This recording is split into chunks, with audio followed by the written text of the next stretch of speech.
Welcome to Self-Funded. I'm your host, Chrissie. 10 years ago, starting a business around yourself was something reserved for celebrities. Today, professionals everywhere are breaking away from the 9-to-5 and building businesses around their own experience and expertise. On this show, we'll explore what it really means to be self-funded, the movement of professionals carving their own path, creating cash-flowing businesses, and building lasting impact without waiting for permission. I'll share my own journey and talk with others who are rethinking what's possible when you take your career into your own hands. Let's dive in. Today on the podcast, I have Tamara Muñoz-Whilden. Tamara is the founder and CEO of Behind the Screens, an operations and leadership partner for growth-oriented companies. Tamara parlayed years of experience in ops for two of the most playbook-oriented companies, Disney and Starbucks, into working with founders who need systems and processes to scale themselves out of delivery. She talks about the importance of scalable processes in small businesses and how she has moved into the visionary role in her own business and is now helping other CEOs do the same. I hope you enjoyed today's conversation. Tamara Muñoz-Whilden, welcome to Self-Funded. Thank you so much for having me. I'm so excited to be here. It's great to have you. So before we jump in, I want to talk about your background and your business, but just start by just telling me what is Behind the Screens. Yeah, so we are a full service business operations agency. So we support business owners, entrepreneurs in everything having to do with the back end, administrative, systems, automation, scaling. We handle all of that so that way they can stay focused on their zone of genius, marketing, sales, delivery. Great. So I want to go way back to the early days of your life and your career. You have experience with two very large companies that I think are often studied from an operations and process efficiency perspective, Starbucks and Disney. Tell me a little bit about where you started your career and what you took away from those experiences. Yeah. So I started my leadership journey really, really young. So I was 19, 20 when I went into leadership. And once I moved up at Disney is where I started. Mm-hmm. I started from the bottom at Disney. I'm talking like I was cleaning trash cans, bussing tables, and then moved through several departments before I ended up in management there. And my biggest thing with Disney and Starbucks, their systems are so flawless. Mm-hmm. They are so operations focused, truly just based on the volume of people that they have to serve every single day. And my biggest takeaway from that, I feel because I started so young there, it's the only life that I knew. Mm-hmm. Scalable systems. It's that rinse and repeat, being able to give your team members and your customers a repeatable experience. So that way, when they walk through your doors, when you walk through to Disney, have a magical day, 2-finger point. Behind all of that, there is so much training. There are manuals. There are trainers that were trained to do this. There are there's so much infrastructure in place. And that's why they've been able to grow and scale so quickly and why they can just open parks all over the world. And it is the same classic Walt Disney experience that you get. Same thing with Starbucks. So they have the training down, the manuals down, and everyone is trained to the point where it is, even to make a latte, there are steps to making a latte so that it is consistent, where when you get a latte in Florida, it's the same one that you get in Canada. Like it's the same thing across the board. So for me, leading those companies, just taking away the fact that scalable systems is the key. It's a secret sauce to scaling a business without losing your mind. Mm-hmm. It becomes very simple once you're able to break down processes, train your team on them when it comes to delivery, but also accountability, leadership growth, developing your team, client expectations. Like then your clients become spokespeople for you because they know they're going to get a repeatable experience, and it's always going to be a certain caliber. So it sounds like you certainly learned a lot about what to do right there. I know it wasn't all sunshine and rainbows. Tell me a little bit about the impetus to leave those organizations and really do something on your own. Yeah. So I hit burnout after about a decade of being there. It does require a lot from you, grueling hours. There are very high expectations, of course. And at the end of the day, in corporations so large, regardless of the intention that they have to be people first, you are a number, and there are efficiency metrics that you need to be hitting consistently so that the business can be profitable and the stakeholders are happy. I hit burnout. It's just, it is what it is. And I always knew I was going to be a business owner. So it was never if this happens or if I ever open a business. It's like when I opened my business, it got to the point in 2018, a series of unfortunate events. My grandmother died. So like bereavement was a whole thing that I had to navigate.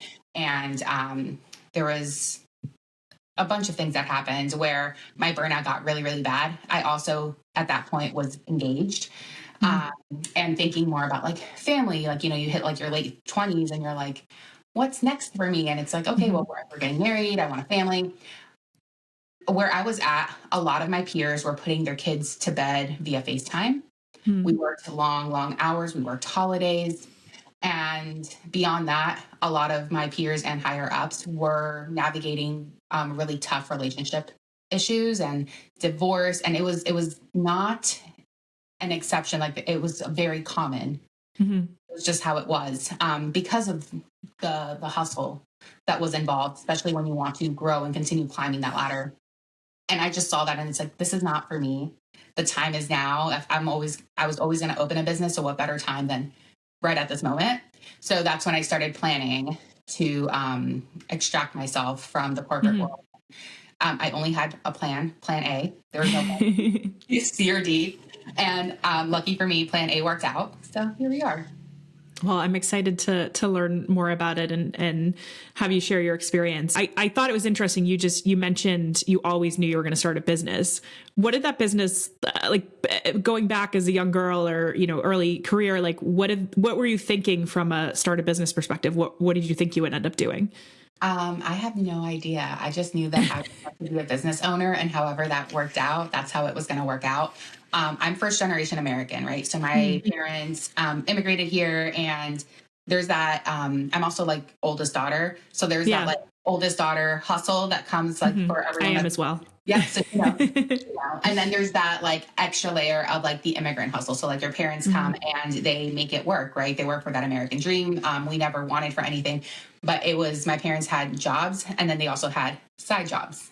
So like they had like their own hustle, their own like small businesses. My mom started a small business on the side. My dad had his own thing going on. So I was just around that all the time, where they had like their safe jobs, which provided insurance and a paycheck. And then they had their ventures on the side to bring in extra money. But also I feel like at this point, looking back, it was very much a creative outlet for them and to be able to also have that freedom and to innovate. So I was surrounded by that my whole life. I've never just had one job. I mean, when I was working at Disney, I went seasonal for a bit. So I was a seasonal leader for them. And I did my MBA and had another full-time job at the same time that I was working there. So like, wow, that was a lot. There was a lot going on. I never just had one thing. So, so yeah, it got to the point where it's just like, I'm going to do it. So might as well just do it now. Yeah. And it is interesting, you know, hearing about your parents, and, you know, sort of the original side hustlers, it sounds like, but, you know, you did choose to leave your job and go all in on this. And I know you talked about, you know, losing your grandmother as sort of this inflection point for you. And I know we've talked about that you got married, bought a house, and started your business all at once. Can you talk a little bit about that? You know, I would call that almost like burning the boats. So there's no other option, but, and you talked about it as plan A. Can you talk a little bit about those early days and what your plan was? Yeah. So my biggest thing when leaving, you know, a very safe job, that was a whole thing with my family. Like you don't leave your safe job, you stay there, you die there. So that was very interesting to navigate. But for me, it was I'm willing to bet on myself 100 times over someone else. And I'm looking back again, hindsight is 2020. Speaking of 2020, I jumped right at the right time because of, unfortunately, all the stores that closed and all the layoffs that happened in 2020. I was already over a year into my business. But my plan, there was no plan. It was a get out. I did have a nice nest egg of savings because I did start my business in 2018. So I was working both my full-time management role and running my business. I did that for about 6 months until I had enough savings. Rich and I were going Smart. to get married. So I was like, okay, the next step is to buy a house, because you can't buy, if you're an entrepreneur, you can't really buy a house until you have like 3 years worth Yeah. of. Yeah. So even though I had replaced my income within 3 months of starting my business, I couldn't pull the trigger on leaving until we had the keys. So the timing just worked out that we closed on our house on a Friday on May 3rd, and then we got married May 4th. And like, Wow. I got the keys. I was like, okay, great. I called up my boss and I was like, hey, I adore this. It's been great. You're a wonderful leader. I'm out. And I gave them a month. So I did come back from my wedding. We took our honeymoon months later. I gave them like a full month to transition me out. And it was, I mean, I have nothing but love for my team there, but yeah, so that all happened literally within like 48 hours, and it was insane. And it's a fun story.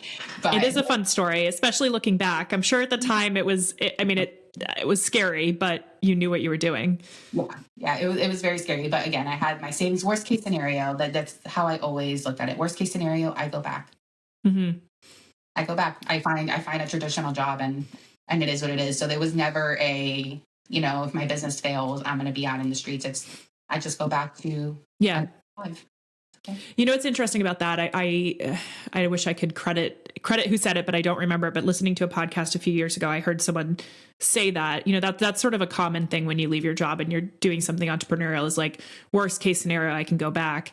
And this person said, well, if you're not leaving and doing something entrepreneurial, you're living your worst case scenario, which was like, whoa to me in terms of the impact and thinking about it. You've gotten married, you have a bit of savings, you have a little bit of a backstop there. You have this month that you have given your notice, but you're staying on. So you're kind of fully kind of transitioning probably mentally to really launching your business. How did you get those early customers, and what did it look like? What were you offering? Yeah. So in those early days, the easiest way for me to get out of corporate and traditional job was to do virtual assisting. So I jumped right into virtual assisting. It was very easy for me, administrative tasks. I mean, it's just part of the job growing up. Can you just explain that? Like, because there may be people listening who aren't familiar with what a virtual assistant is. So I'd love for you to just explain what that is. Yeah. So virtual assisting, it's literally anyone who can support a business virtually, remotely. So what I ended up doing, it's an umbrella term, right? So you can have a virtual assistant. So what I ended up doing was I focused on administrative and back-end ops. So it was a lot of email management, calendar management, setting up systems. So if someone wanted to launch a course, for example, I would set up their course hub. A lot of it I learned during my months where I was side hustling my business. I took a course. I invested $2,000 that I did not have. So I opened a credit card, an 18-month, like no interest. No interest. Yeah. Credit card. And I was like, okay, I can't pay these $2,000 off in 18 months. Like, this is going to be like my marker of success. It's just paying off. So I invested in that. The course taught me the skills I needed to know. I already knew I had like the know-how because of my background. It was mostly like platform specific. So like learning how to do something like Kajabi or, Acuity. Once I knew how to do that, it was very easy to handle it. So I dove right into Facebook groups, cold pitching. Way back in the day, one of my first jobs was I was basically like a telemarketer. Like, I was cold calling for a printing company. Okay. And it was my friend's dad's best friend. He needed someone to do that for his printing company. And I was just like, I need a summer job. So knowing, again, looking back, hindsight, the fact that I spent a whole summer getting rejected on the phone, because that's what you do when you're cold calling. Yeah. The majority of the job, it just made it so much easier for me to just be pitching consistently. Now that I was like starting my business, and I just knew that I needed like 3 clients and then I can leave. So I pitched and pitched and pitched, and I got 3 wonderful clients. And within like 3 months after that, I had 5. So I had like a full roster of clients, and I was able to leave. But then those clients, everything is about referrals, right? So the work that I was doing was high quality enough where I was just getting referred people left and right. and they had incredible networks. So that's when the business started to grow. And I quickly outgrew the virtual assisting role. I found online business management as like the next step. And that was kind of more my speed, more strategy, launch management, project management. But I still had all of these clients that I was serving at that virtual assistant level. So I brought someone in and then trained them up in the way that I was doing things. I found myself doing things a little differently than what is taught. You know, after you're taught something, you're able to, and you master it, you're able to just create your own method around it. So I brought in team members to handle those accounts. And then I moved into the online business management role. And I did that for about a year and a half before I outgrew that very quickly. Once I mastered what it was, you know, launch management, project management, scaling online businesses. I was very good at coming in, setting up those systems, and then supporting people with scaling that. I moved into more of a fractional COO role. And again, I brought in online business managers to then take over these clients. And that's kind of how we ended up here. Yeah. Yeah. I love that you've built your business. So two things come to mind. One, part of what I define as a self-funded business is you start with yourself as the product and you scale yourself out of it. And that sounds exactly what you've done, but at different stages. So from virtual assistant, becoming an expert at that, and then being able to, I'll say offload, but bring in someone else to manage, do the work while you're sort of overseeing it. And then with the online business manager as well. And then, you know, onto the fractional COO. So, that makes a lot of sense and is a smart way to build your business very intentionally and customize it, as you said, as well. So the other thing I want to come back to, one of the other things I talk about with self-funded businesses is that you either start from a customer perspective, you either start with your network or a niche. And it sounds like you had a specific niche. Can you talk a little bit about that and how you found those customers in these various Facebook groups? Yeah. So when I first started, my niche was just online businesses. If you have an online business, whether it's you're a coach or a consultant, you're a practitioner, dietitian, I can serve you because the systems themselves are the same. The nuances of it, for example, like for practitioners, doctors, there's HIPAA involved in that.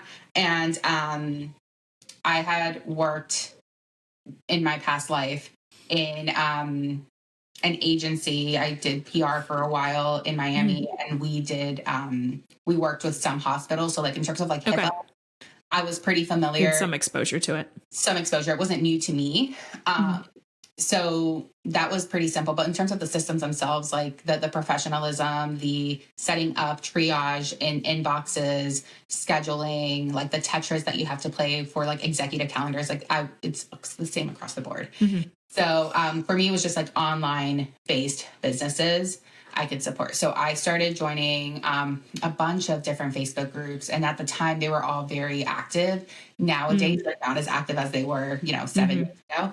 But things like the Gold Digger podcast, Jenna Kutcher's Facebook group, there was a lot of opportunities at that time where people were like, hey, I need someone to help me set this up. So that's where I would be pitching. It's just like, hey, what do you do for your business? A lot of them were wedding professionals too. We supported them for a while, and we still do. But that it was if they had something online, I can help them. So that was my only qualifier. Are you online? Are you profitable? I am here for you.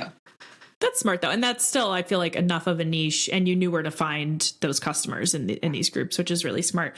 How did you start to build it? You talked a little bit about this, but just in sort of building yourself out of it, but how did you really start to build this into a more scalable business and have almost like a product suite?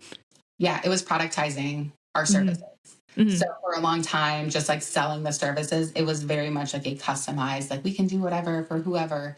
And were you at that time, were you charging on like a time basis, or how did the business model, the revenue model evolve as well? Curious. So we were selling retainers, and we still sell retainers, but at that point we were selling very small retainers, like 10-hour a month, 20-hour a month retainers. At this point, we don't really touch anything that's less than like 30 to 40 hours a month in terms of our retainers, but because we're working with higher volume businesses that are making a lot more, because back then I was supporting entry-level business owners. So 10 hours go a long way when you're first starting your business. But yeah, it's always been, for the virtual assisting side, it's always been hourly. So like you get 10 hours, we use them up in the month. We never did like hour per hour, it's very hard to scale that. Because, for example, 1 month you can have, 5 hours. And then when you're contracting other people, you need to be able to promise them a certain amount of work. Yeah. So just doing retainer was the easiest on the forefront and on the back end when it came to paying the team, and also just having fixed cost. Yeah. That was important to me, so that we weren't constantly just up and down. Like, I just needed to know like what my margins were, what I could work with. And having that foresight at that time and that phase in business has helped a lot now, almost, a decade later, where we are bringing in experts, because at this point I've moved on from being generalists to just being a team of experts, and experts are higher paid. And just knowing that I have these margins where I can support to pay my team livable wages is just very important to me. But also like the reinvestment that goes into the business. I mean, we're building out AI tools internally. That's a huge investment, and feeling comfortable to do these things because of how we set everything up. It's just been a blessing that I had that foresight back then. Yeah, no, that's smart. So you mentioned AI, you started this business well before, Gen AI was really a huge thing with Chat GPT and other tools like that. How has AI changed your business in the last, say, 3 to 4 years? Yeah, AI has been so interesting, especially because, virtual assistants, I feel like for the most part, were some of the first to get replaced, along with like content writers, copywriters, by AI. In my experience with AI cannot replace people. We're not at the point yet where AI can replace people 100%. In my business and in my personal leadership, I'm very much people first. So with AI, it has made us more efficient. So now what we could do before in 20 hours, we can do now in like 12, 13 hours because of the support of AI.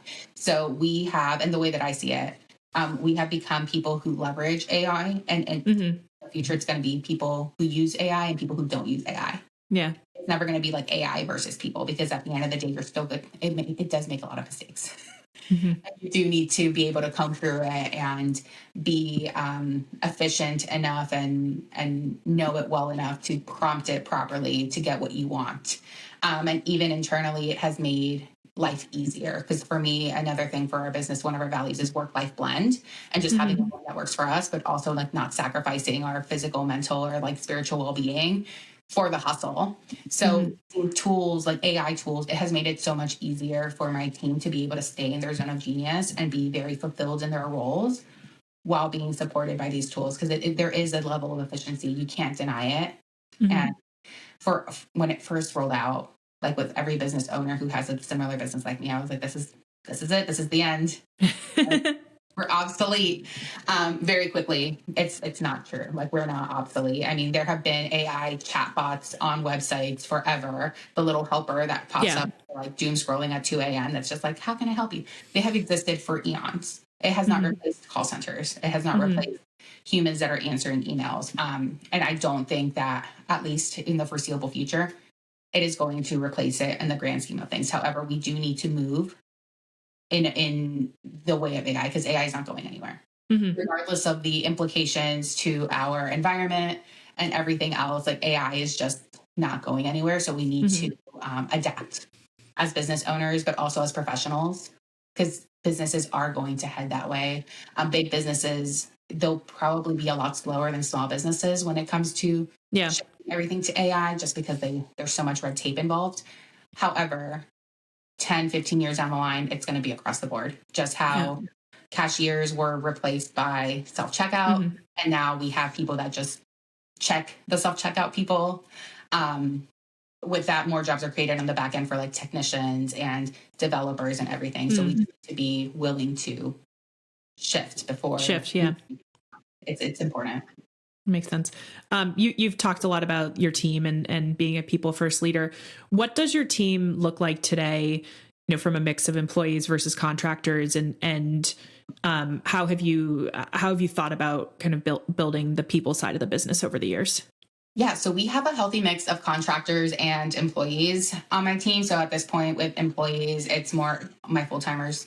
My full-timers, specifically virtual assisting and online business managers, fall into that like employee bucket. And then my contractors are more of my specialists. So when we're talking, for example, like copywriters or graphic designers, they fall more into that contractor role. We do have several managers and editors and things like that are contractors. And for the most part, we do contract to hire to make sure that it's a fit for both sides. Behind the screens isn't for everyone. I always want to make sure that it is the right fit for the right people. Mostly because we are so client focused that we do have expectations around client turnaround and how we're doing things. I way back before I knew better, everyone tells you just hire contractors and it's fine. There's so much in terms of the legal side of things that prevents you from just hiring contractors. We do things very specifically here. So it's very much, we work with a fractional HR department so that we avoid any of that, because, we do have frameworks and processes that we do train people up on, and we do tell people how to do the job. So that's where things can get a little dicey. So as I continue to scale and we continue to just refine what we're doing, we are headed more on the employee W2 side of things. Smart. Okay. I want to shift gears a little bit. You have talked about this notion of CEO extraction. So I want to learn more about, and it's funny because you were talking about earlier how your business really has evolved from VA to online business management to fractional COO. And I think this CEO extraction is sort of your next phase of growth. Can you just explain what you mean by CEO extraction to start? Yeah. So CEO extraction for me, it means removing the business owners from the daily operations. There comes a point in business where it becomes more of a liability to have the business owner in the day-to-day ops, project management, launch management, even like hiring, talking to all the team members all the time, holding everything in their head, being the linchpin for all of the systems. You will hit a ceiling very, very quickly. That ceiling tends to be that like 300 to 500K. And it's a very painful $500,000 that you're hitting as a business owner who holds everything themselves. So with CEO extraction, we come in, it's a 4-phase basically program that it's done for you, because our CEOs can barely hold it together inside of their businesses. I'm not going to give them, a 14-page document and expect them to complete it. It's never going to get done. So we come in and we do it for you. And it's taking all of the systems from their brain, optimizing them. If they don't exist, we create it for them. If they don't have a team, we plug team members in to the systems that we're creating and we're optimizing for them. And then it is removing them within 4 months. They're usually out of the daily operations. They're no longer stuck in the inbox. I mean, historically, business owners spend anywhere from 2 to 4 hours a day inside of their inbox.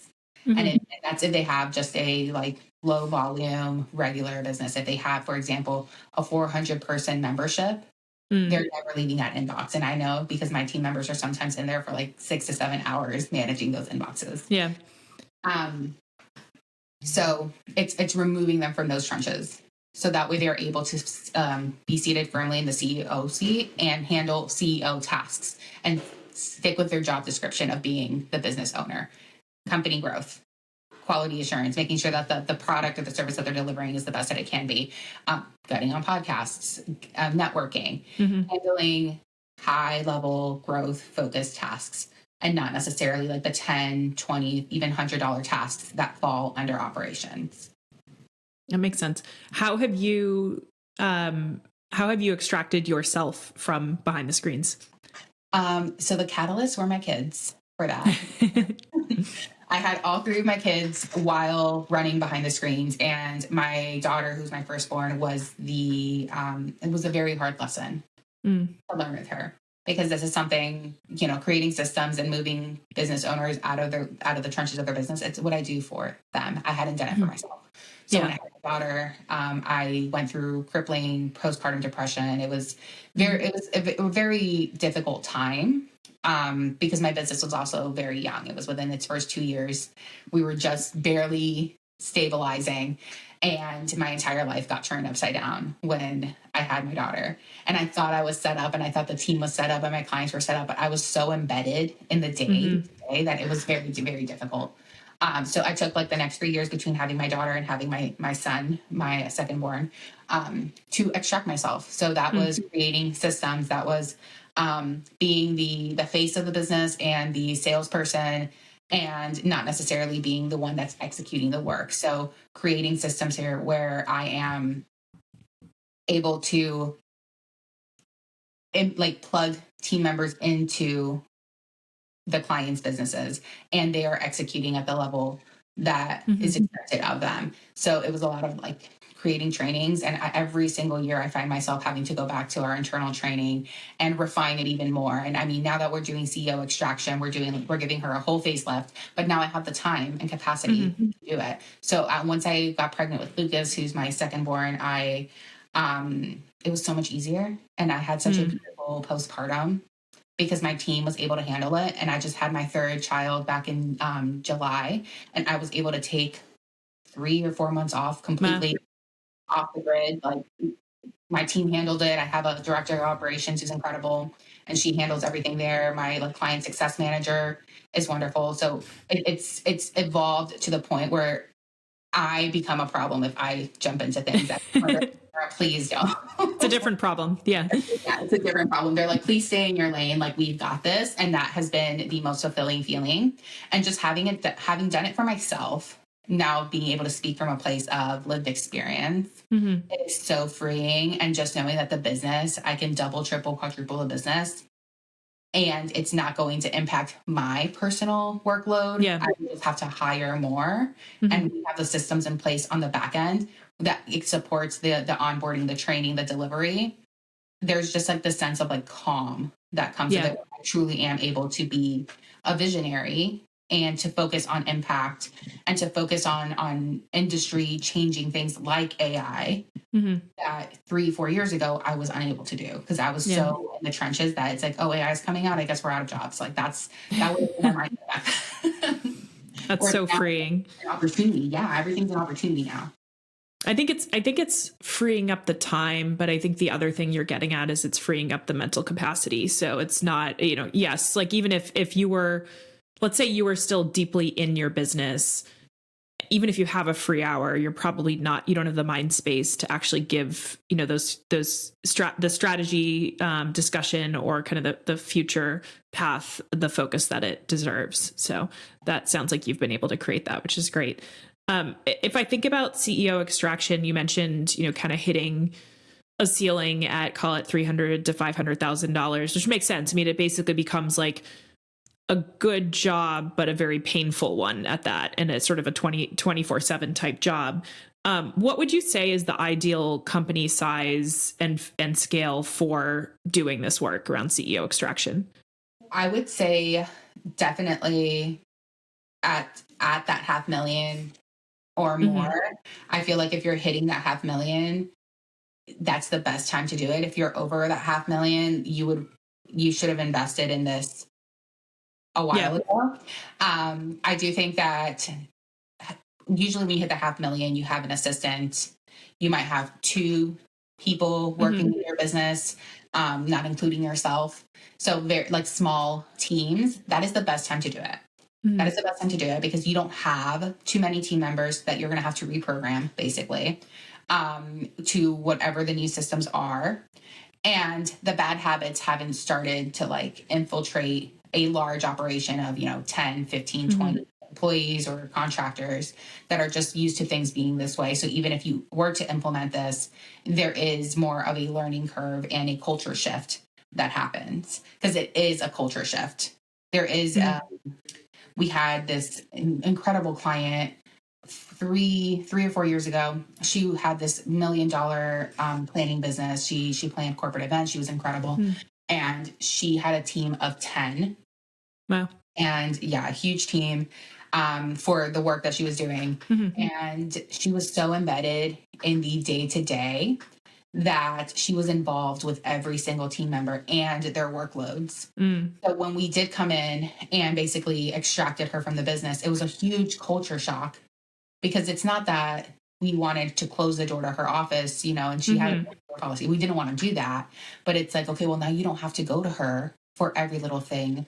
We promoted someone to be that intermediary, like that intermediary person, that COO, that director of ops for her, you go through them first. And then if we need to escalate, we will escalate. So that took a while for everyone to get on board. Everyone did get on board. And like everyone also was so grateful to now have systems to lean on because their lives became easier. They were significantly more efficient.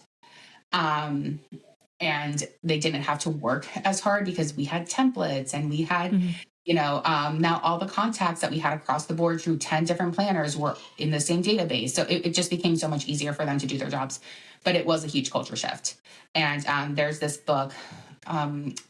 It's like Who Moved the Cheese? Yeah. So at Starbucks, when we would go into a new store, we would say like, don't move the mocha. Like, don't come into a store and you start moving things around. You like observe and then start getting buy-in, and then you start making the changes. And that's when you get to a higher level of business with bigger teams. It is one of those, like, you can't move the mocha. You have to get the buy-in. You have to bring the team along for the journey. So it's this other level of sophistication and leadership and thoughtfulness and emotional intelligence that has to come in, because you never want to make the team that has been working so hard for you feel like what they're doing is wrong, because it's not. Yeah.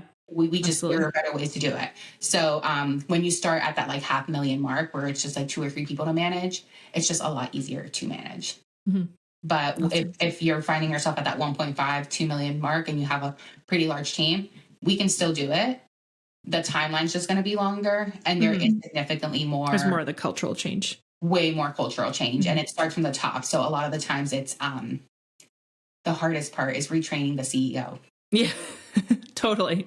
So at the end of the day, if the CEO is still not respecting those boundaries that they themselves have set, and they're still answering everything, and they're still checking in on everything, and they're not letting their director of operations or their COO handle the work, then the culture stays the same. So it's very much retraining them to not take ownership of everything anymore, because it's not theirs to own anymore. So that's where we pop in communication rhythms and updates and team meetings and pulse checks, where there is structure around them. So then that CEO feels very safe in letting go, because we all have very toxic relationships with our businesses, like very codependent. We want to create safety around it, because there is a lot of emotional entanglement that comes once you've been in a business for so long and it's your baby, and you have control over everything.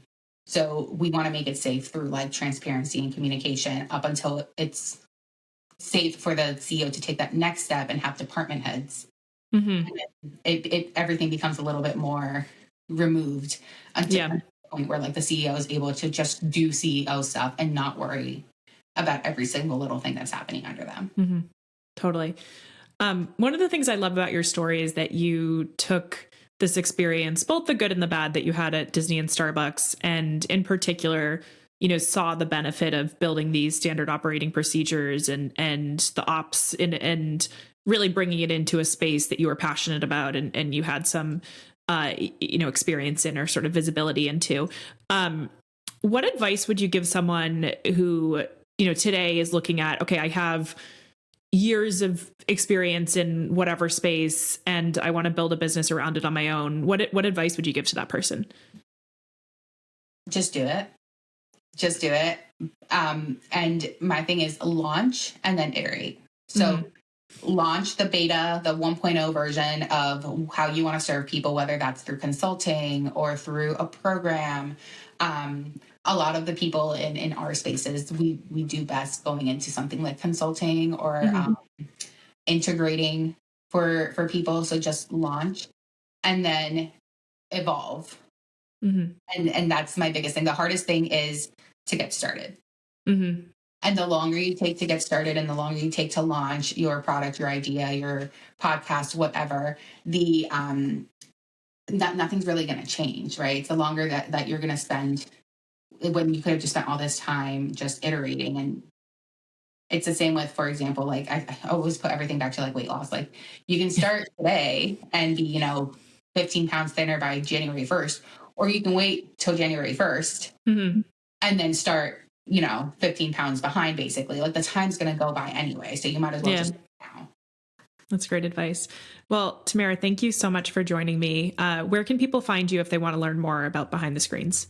Yeah, so you can learn more about the business at behindthescreens.biz. We're also on Instagram, same thing, behindthescreens.biz. Or if you want to follow me directly, my name's on Instagram is Tamara Muñoz-Whilden. And there I share more of the thought leadership, personal CEO stuff. Whereas at the Behind the Screens, we share more of like the actual systems and client successes and all that really fun stuff that we do there. Well, we'll put the links in the show notes. Thank you so much for joining me. Thank you so much for having me. I appreciate you. Thanks for listening to Self-Funded. If you enjoyed today's episode, be sure to follow the show wherever you're listening so you don't miss what's coming next.